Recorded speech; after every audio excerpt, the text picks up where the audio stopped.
All right, welcome to the 2023 Week 1 Coaches Show. As always, I'm joined by head coach Brent Hoelting, and this year, my color commentator, new to the booth, new to the Coaches Show, Kelly Simon. Kelly, thank you for doing this year. Brent, always happy to have you in here. Yeah. Here with My Country 98.3 and Eastus Media. A little different format this year. You're going to be able to watch this, hear this in a couple different places. So if you're watching this online, we've got the live stream on YouTube or Eastus Media Facebook. If you're listening to it, it's going to be on My Country 98.3. So we appreciate everybody tuning in out there. A lot of new things this year. I was going to touch on that first to kind of let everybody know just what's changed this year from last year, as far as the streaming, the radio broadcasting. So we'll start there.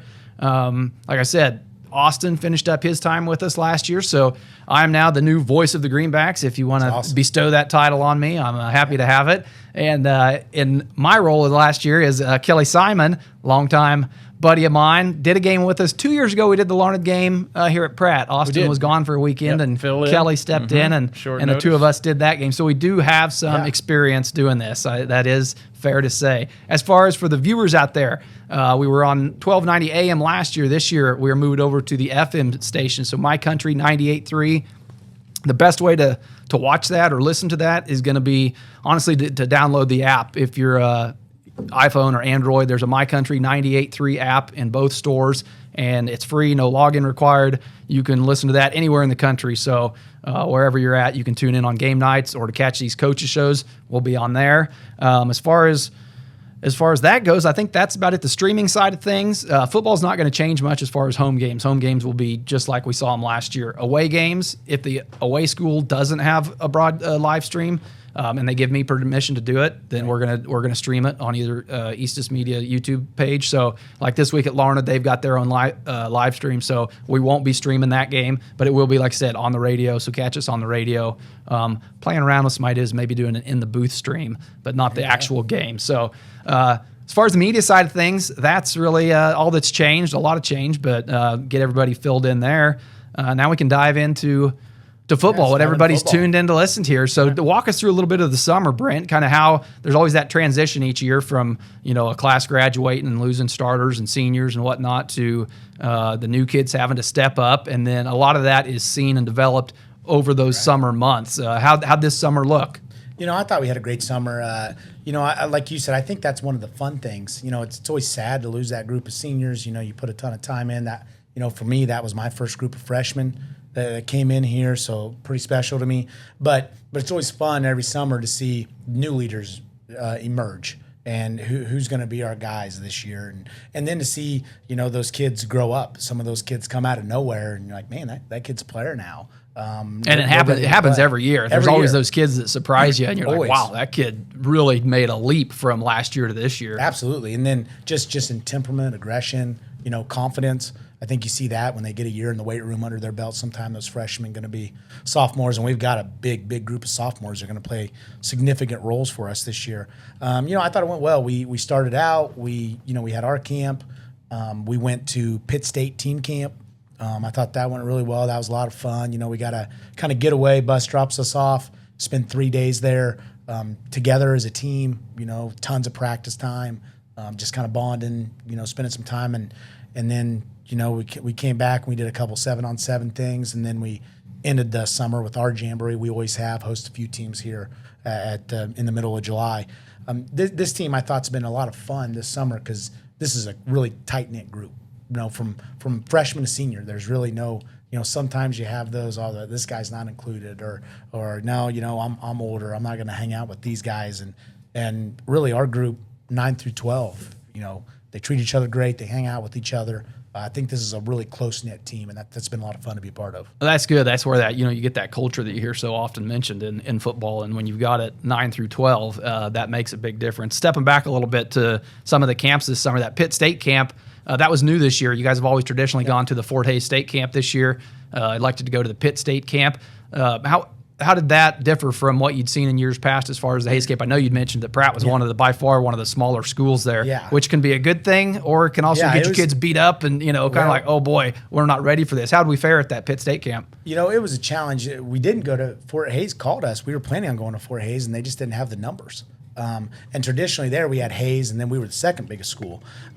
Whereas at Pitt State, we were smallest school by far. I mean, we went up against Blue Valley High School, Staley, Missouri, Topeka High.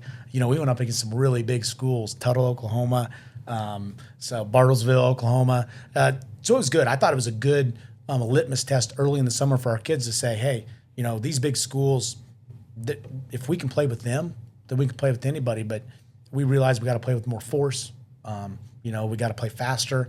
And I think you learn some of those things real quick, because if you don't, you get embarrassed when you're playing schools like that with the number of athletes they have. So I was really proud of our kids. I thought they stepped up. I thought progressively, our first practice was probably a little shell shock there. But then I thought we got better and better and better progressively to where I thought we were competing with anyone and everyone by the end of it. And so I think that's a confidence thing as well. You want to see kids confident and not back down. And I think when you play those schools and realize, hey, we can play with these guys, that gives you confidence going into the season. Kelly, you got anything there? The camp down at Pitt State, that's a semi-contact camp, or do you go full live there? It's full live uppers. They try to blow a quick whistle if anyone's getting at legs, tackling, if they're twisting. Sometimes people hit you hard enough that people go down, and pass breakups, all that's live. It's just you try to stay off of legs. Kind of that first contact, and then right. But I mean, lines especially up front, it was live. Yeah, they're getting after it. Well, I tell you what, those camps from back in the day when we played, Cody, back in our day up until now, I mean, it's such a benefit to the younger kids who haven't seen the varsity field to get out there against absolutely juniors, seniors, and say, hey, this is what it's going to be week one. Especially the younger starters. If you're a sophomore starter that is running, your first team D, you're not going against a varsity offense at practice, because you're on your varsity. So a lot of times the competition you're seeing, if you're a young starter on either side of the ball, you're seeing, your team's JV running something, and you get against first time live action. It's a little different. Like you said, going up against a senior from Blue Valley is different than going up a freshman that's just filling in at quarterback during practice. The first time, Blue Valley's tailback's committed to K-State already. He's one of the highest rated recruits in the state. And first time they ran outside zone, a couple of our linebackers thought they had an angle on him, and they really took a decent angle for most kids. And he put his foot in the ground, went north-south, and he was 5 yards further down the field than where they were. It's got to move that aim point. Like, hey, when you're playing a guy like that, your aiming point's got to be a little different. Yeah, that's why he's a 4 or 5 star. There's a difference in that speed. He's pretty fast. Like, hey, guys, that's what D1 looks like right there. Yeah. But it was fun. I think that's fun. You got to meet those guys. It's good for us to, it's good always for me to meet coaches and talk football. That's always fun. And then just to get to hang out and spend time with the kids. Yeah. It's a lot of fun. And we're lucky to have good kids. And it was a good time. The only thing that happened the first night there, we were wondering what we were doing. Our dorm, only our section of the dorms, everyone was in dorms all over, the air conditioners went out. So we spent the first night there without air conditioning. Some mental toughness. So that was I think the coaches probably needed more mental toughness than the kids sometimes. It was pretty dang hot. I can imagine Coach Strong and his objections to no AC. Yeah, no, Coach Strong just loves that stuff, right? I'd have got a hotel. He wants to rough it. Yeah. Then you move on from the camps like that, and then you mentioned the Jamboree that we hosted at Pratt, and then also last week went out to Dodge City for that Jamboree. Speak a little bit about the importance of those Jamborees and just how important they are for a team. Again, being able to see live action against other varsity squads, kind of full pads as you get near the start of the season. To me, I went out and watched that Dodge City Jamboree, and they're valuable, for a team to be able to, and really the format of them too. It's not 4 downs and out, and then your offense isn't back on the field for another 10 minutes. It's let's run 20 plays and do it right. Right, and I think the big thing, especially valuable, even more so for us this year. We only got 4 starters back on offense, 3 on defense.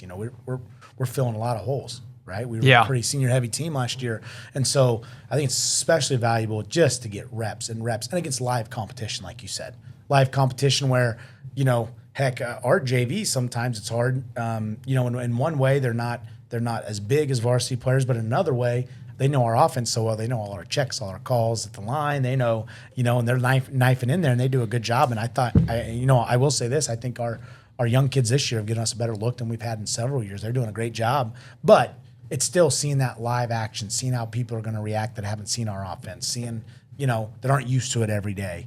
I think that's incredibly valuable. And then seeing big guys and seeing different defensive fronts, with our offense especially. You guys know this, in the last couple of years, we never know what we're going to see as a defensive front. I mean, we've seen all kinds of different fronts on Friday nights, all kinds of different schemes. I mean, we never really see the same one twice almost. So I think that's good for our kids. I think it's good to adapt, to learn. And the more you learn, the faster you play. And the faster we play, the better we are. Kelly, as a defensive specialist that you are in high school, how would you see this offense that they run? How much confusion does that cause for a defensive lineman when you get up to the line and trying to find the ball, or even as an offensive lineman? Well, I tell you what, if you're especially on the defensive line side of the ball, you have to be disciplined to do your job.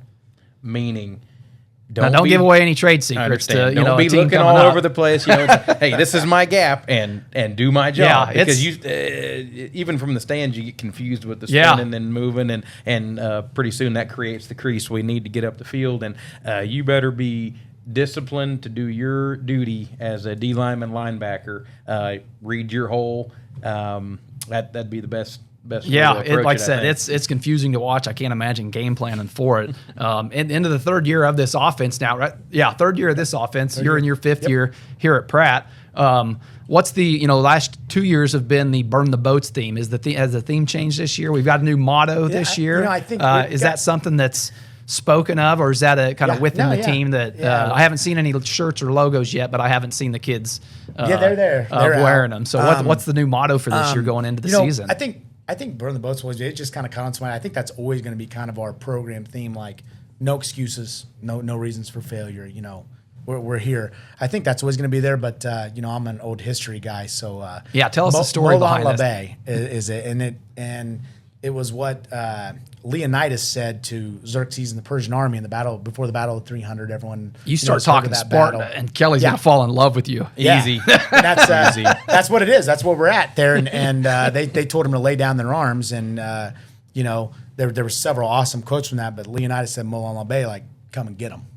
And they said, "There's 300 of you, and there's our army's so numerous they shake the ground. Our arrows will blot out the sun." And they said, "Well, then we'll fight in the shade." That was our saying. Our senior year. Yeah, was that our senior year? Or somewhere? No, junior year. Somewhere in there. One of our years. That was our saying for the year was fight in the shade. And that was the funny part is that is a historically accurate line. Like that was said, and so was the Molon Labe. And I think it's that culture of I don't care what the odds are against us. Yep. Like here we we're go. Gonna fight. Yep. Tooth and nail. We're going to fight to the end. And so that's kind of the theme this year. That's what we put on our camp shirts. Usually camp shirts, we put something on there.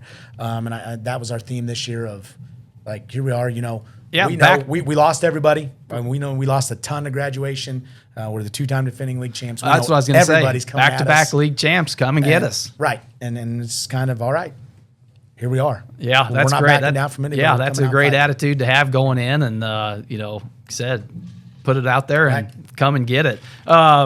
Kelly, so this is a new segment that we're going to do each week, pending Kelly's historical research, but we've got Larned coming up this week, and over the past year, Kelly's had this idea of doing he's got like a dirty dozen for anybody out there. It's not out there yet. It's kind of within a little group. Qualify what dirty dozen is. Yeah, the dirty dozen is the 12 best high school football games. Most classic. Most I would classic. Call most classic. In the last since 1969. That's right. Since the football playoffs have started. Okay, so that date is only because playoffs didn't start until that date. Right. Now, we're not going to cover all of those games. That's going to be a special series that's going to be on Netflix at a later date. Yeah, okay. But the Larned game, there's a Larned game that made that list of the top 12 games as far as his, right? It did. Yeah. Number 11. And so going into is Larned this my opinion, week. by the way. Wait a minute. This is your ranking. This is my opinion. Kelly. This okay, is very Kelly's clear. ranking. Is this a Pratt or all across the state?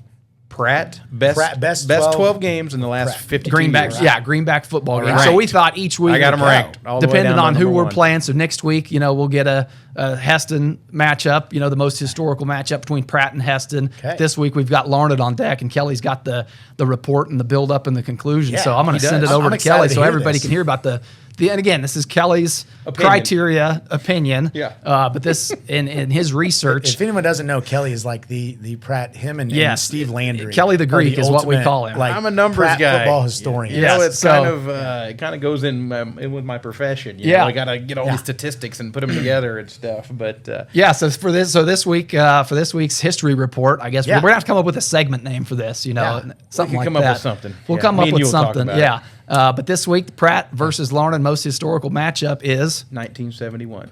1971. Give us the details on that, Cal. In 1971, Pratt played Larned in the first round of the 3A state playoffs.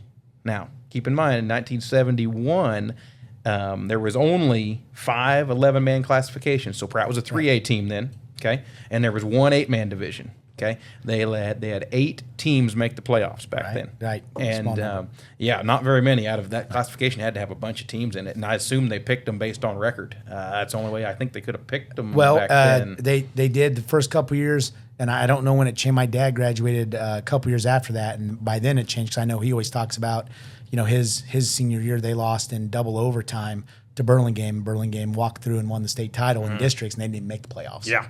So Things like that. But 1971, Pratt and Larned play in the regular season. Larned wins 15-6. Okay, and Pratt at that point was they were 7-2 going into the playoffs. Larned lost a couple games, but still got into some bigger schools. Anyway, so they rematched in the first round of the playoffs, quarterfinals, and game was played at Larned, and final score 30-28, double overtime. Larned wins by 2. Double overtime.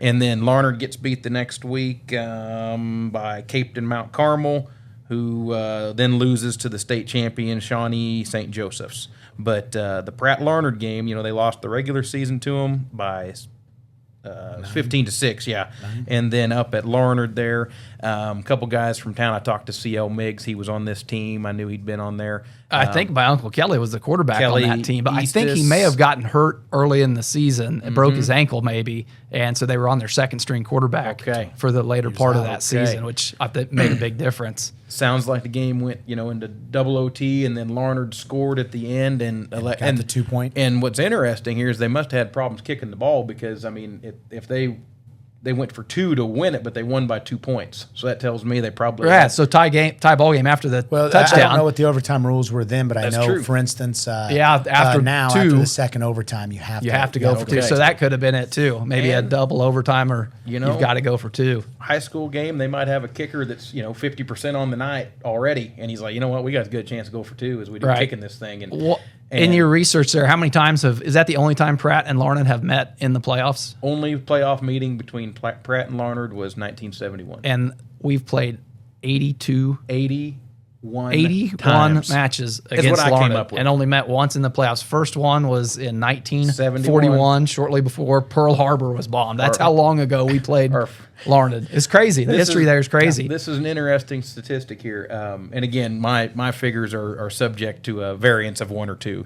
There's a couple of conflicting deals, but 81 matchups, 1941, first time. Since 1941, only 2 years we have not played. 2010, 2011. 41 to today, 2 years we have not played Larned in a high school that's football. some history. We always want to schedule every year. That's a priority for us. They were in our district. They dropped down to 2A. Like, we want to schedule that game every year. Yeah, that's a lot of history there, and open up the season this year. And that'll be kind of getting us in segue there into the game coming up Friday night. It's gonna be a big night for them. I've heard that it might be an alumni night for them. They're opening new facilities. They've got new turf, new stadium lighting, new locker rooms. So a lot of excitement there and buzz in that Larned community. And again, bring a team with so much history in Pratt to be the first game played on that turf is pretty neat. What are some, as a head coach, and I know you're not going to give anything away here, but just keys to victory, always that first week 1 going into the season, whether it's Larned or whoever we open up with. What are some things that you focus on, to get everybody in the right mindset to go on a road game and have that week 1 opener on the road? Right now, and I'll be honest, it's the hardest thing as a head coach, and I've unfortunately faced this situation more than I want to to have a first-year head coach you're going against week one. You know, Larned's got a new coaching staff this year because you see a little bit on Jamboree, but I know how we were my first year with this offense, and in general, you're not going to show a whole lot. So I think the big thing is we know they've got a bunch of stuff that they haven't showed us. They're going to debut their offense week one. You know, their crowd's going to be crazy. Like you said, they're opening up a new facility. So I think the big thing we've been talking about all week is play with fundamentals. Fundamentals never let you down. You know, make the smart play, be fundamentally sound, be aligned right defensively. You know, we've gone over just about any look you could see defensively and lined up to it, line up correctly, so that way we can play with leverage. You know, when we're gap sound, scheme sound, and then offensively, you know, we fall back on our rules. What are your rules? You know, like I said, we see different fronts every week, so we have rules every week, and if we follow those, you know, we feel like it doesn't matter what you run, we follow our rules and we can attack it. So I think that's the big thing. And a young team, just make sure you're ready. And I think, like you said, the Jamboree's really helpful for that because we had some snafus, we had some things people forgot. Traveling, I think it's good to get that first travel game out of the way when it really, in the grand scheme of things, doesn't mean anything. Right. You know, it's practice. It's a glorified practice. So I think that helps. But I think the big thing you come in with the right mindset. You know, my kids know. I know last year you know I sent you the video. You didn't believe me of you asked how the bus was on the way up, and you know my kids know the bus is silent. Like it's game time. Yeah, I wish I could have a car ride like that when I head to a ball game. Yeah, that's your van. My van is not silent. Not silent. No. Yeah. He didn't believe me one time. He's like, "How loud?" And I was like, "Actually, it's really quiet." So I played him some footage last year, and he's like, "Man, that is quiet." Yeah, he wasn't lying. So they know that it. You know, it's when we get on that bus, it's go time. And I'm a big visualization person. I want them sitting there visualizing. All right, if they do this, I do this. You know, kind of those if-then scenarios. If they do this, then I do this. If they're here, then I do this.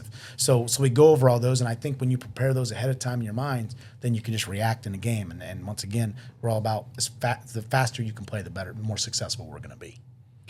This new coaching staff at Larned, are these some people who were assistants and then moved into the head coach role, or is it a whole new group coming in?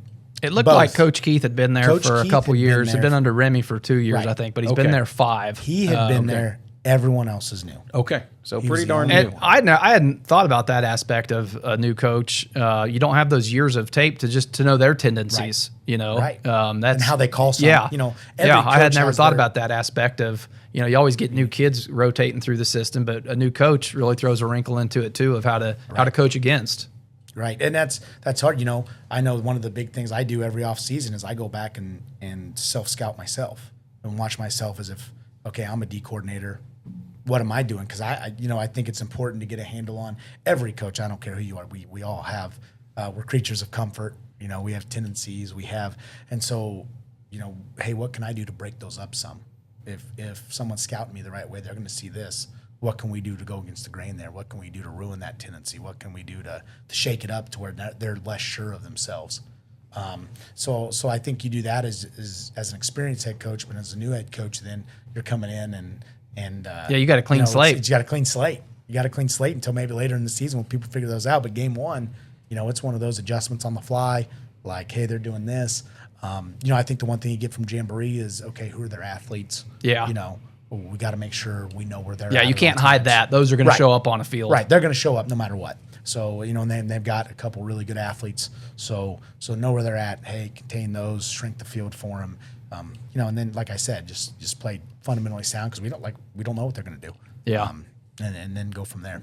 Well, we're excited for it. I think we're going to wrap it up here, Coach. I appreciate you coming in. Everybody, don't forget to tune in. Kickoff will be at 7 o'clock. We plan to go live around the 6:30, 6:20 mark. We'll air this interview as our pregame show, and then me and Kelly will be live in the booth around 6:50 with our thoughts of the game, keys to victory, things like that. Again, download the My Country 98.3 app if you're not able to make it or not in FM area for coverage. Tune in there. You can catch us anywhere in the country. We'll be live. The stream should sound great. That difference from FM to AM really changes the quality, so it should be a great broadcast. Like I said, on behalf of 98.3 My Country and myself, Cody Eastus, appreciate everybody tuning in. Kel, thanks for tuning in. I'm excited for this season. Brent, as always, appreciate you taking the time out of your busy schedule to sit down with us. So we'll see everybody Friday night. Coach, we're We're 53-26 against Larned. We're looking for 54. We're excited. We're gonna go. I told the kids, I said, it'd be a lot of fun to be 1-0 on their new turf. Say we have the most all-time wins, if even for for a week. There you go. I wasn't going to give any bulletin board material this week. No, and not there you bulletin go. board. That's just the there goal. You go. I mean, okay. The goals win every game. Okay. I should have cut it earlier. All right. Thanks, Coach. All right. That's going to do it. Thanks, guys. Thank you.